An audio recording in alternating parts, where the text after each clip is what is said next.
영적 침체에서 벗어날 수 있는 방법을 안내해 드리겠습니다. 많은 그리스도인들이 영적인 침체 가운데 머물러 있습니다.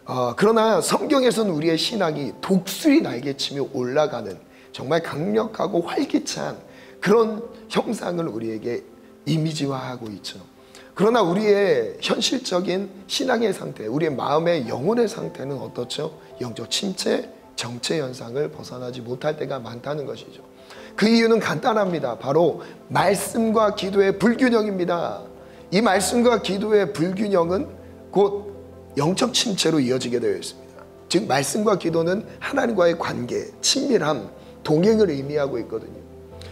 우리가 신앙적인 어떤 행위를 열심히 교회를 섬기고 무엇이 사회 봉사를 하고 있고 어려운 이웃을 도우고 있고 정말 많은 것들로 섬긴다 할지라도 영적인 침체를 막을 수가 없습니다. 왜냐하면 그 자체가 하나님과의 동행은 아니기 때문입니다. 정말 우리의 신앙의 본질은 말씀과 기도로 하나님과 동행하는가, 하나님과 얼마나 친밀한가 여기에 달려있다는 것이죠. 여러분, 하나님의 말씀이 감동으로 오고 있습니까? 내가 말씀을 보고 있지만 검정색은 글씨요 흰색은 종이라 와닿는 말씀이 없다면 그 말씀이 내 마음에 와닿는 방법을 안내해 드리겠습니다. 하나님의 말씀을 읽을 때 마음이 정말 중요해요. 왜냐하면 말씀은 마음으로 받는 것이거든요. 하나님의 말씀을 마음으로 받을 때 첫 번째 마음의 자세는 바로 겸손한 마음입니다. 겸손한 마음은 나를 낮추는 거죠.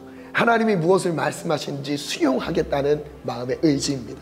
그리고 두 번째는 회개입니다. 돌아서겠다는 거예요. 내가 갖고 있는 습관과 문화와 오락, 이 모든 것들이 하나님이 말씀하실 때 언제든지 내려놓고 하나님이 원하시는 뜻대로 돌아선다라는 그 고백이 우리 마음에 있을 때 하나님의 말씀이 감동으로 깨닫게 된다는 것이죠. 이 두 가지, 겸손과 회개, 이 두 가지가 하나로 묶여지는 키워드가 있습니다. 바로 순종입니다. 즉 하나님의 말씀에 순종하고자 하는 의지를 보시고 그 마음을 보시고 하나님은 말씀을 주십니다. 감동하십니다. 깨닫게 하십니다. 즉 말씀에 순종하려고 하는 그 마음의 반응, 그 마음의 반응을 보시고 하나님은 엄청난 말씀들로 우리에게 깨닫게 하시고 하나님의 나라의 비밀들을 알게 하시는 거죠. 지금 현실로서는 이해할 수 없는 일들을 하나님이 하게 하세요. 그리고 그 안에서 하나님의 비밀을 맛보아 알게 하십니다. 그러나 말씀만으로는 부족합니다. 왜냐하면 의사소통이잖아요. 우리의 마음을 올려드리는 기도가 필요합니다. 말씀은 살아있었는데 기도가 되지 않는다면 역시 영적인 침체가 오게 되어 있죠. 기도는 어떻게 드리죠? 말씀이 없는 상태의 우리의 기도는 감정적인 기도가 될 수밖에 없습니다. 즉 중심이 없는 거예요. 기준이 없는 거예요. 무엇을 구해야 될지, 하나님이 원하시는 뜻과 계획과 마음이 무엇인지 알지 못한 채 기도할 수 있습니다. 물론 내 마음의 소원이 하나님의 뜻과 합할 때는 문제가 되지 않지만 우리가 늘 항상 그렇진 않잖아요. 우리의 마음의 감정의 상태는 환경에, 현실적인 문제에 영향을 받게 되어 있습니다. 그래서 감정에 치우친 기도가 아니라 우리는 하나님의 말씀에 이끌리는 기도가 되어야 합니다.